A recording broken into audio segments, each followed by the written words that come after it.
Time to glue it.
So on pieces like this, you can always add a little more concrete cement to this portion, and then we'll pinch it together with our fingertips, and that'll smooth it out a little bit more. Or you could always sand it, coat it, plasti dip it, paint it, whatever you want to do. I'm going to add just a little more glue so I can finish that seam a little bit more, if you can see.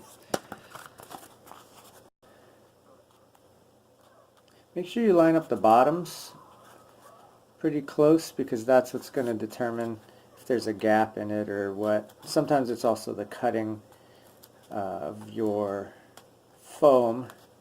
If you cut it right and it's a nice clean edge, you're probably not going to get as bad of a lip over the top or a gap if you can keep it pretty dang clean. So the sharpness of your blade and the steadiness of your cuts do make a difference. So again, work on that. Take some practice if you need to, and go ahead and practice with some bad small pieces of foam that you don't need, things like that, and then you can always work on getting that to be a better edge. You know, the better, the less work you have to do. So some people it doesn't bother them, some people it does. I hate having that edge, so there's ways of kind of filling it and stuff, but it's just a lot more work than you need to do. So if you can avoid it, great. If not, you know, then you'll have to sand it and do all that stuff. So alright, on to the next one.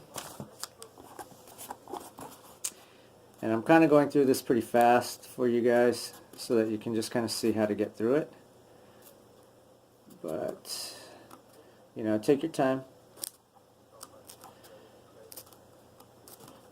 If you want to have a really nice helmet, then you want to take a little more time than I'm taking here. So, but for purposes of this video, we will do what we can. So you see, piecing it together. Make sure the glue is dried. If you have any pockets of undried glue, it's definitely going to come back to haunt you by not piecing together just right. So do what you can to keep that in your mind so that you can make sure it dries.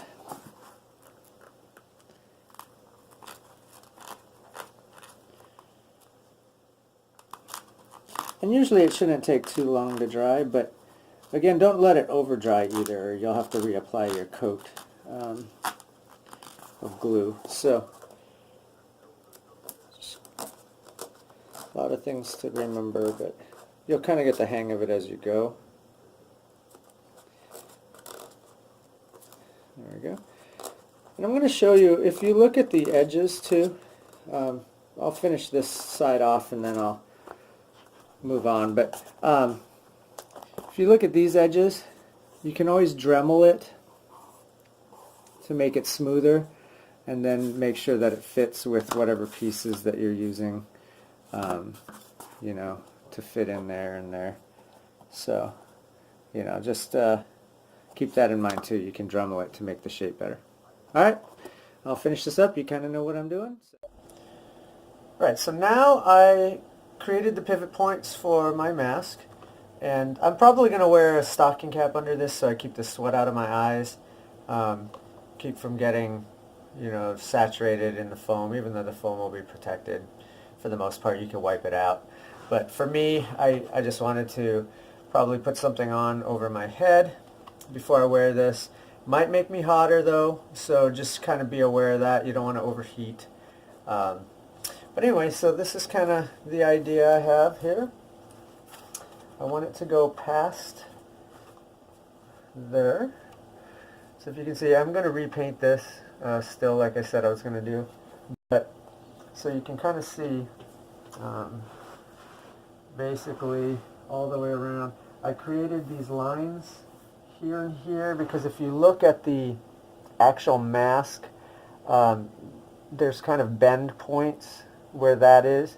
And so what I did is I trimmed a little bit more off here, if you can see that. And I'm basically going to glue it together here so it creates more of an angle. And then of course I have my pivot point right where I want it, so it gives me just enough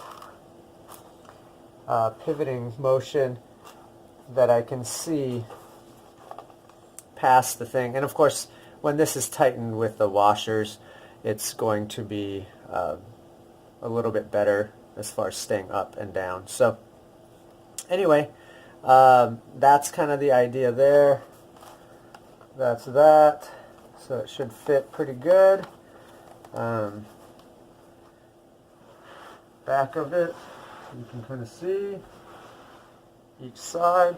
And I am, like I said, going to cut off, I drew a line here. And of course you see these are going to be covered by the actual elastic strap, both these portions, and then the little recessed area that houses the strap and band there. So you're not going to see those.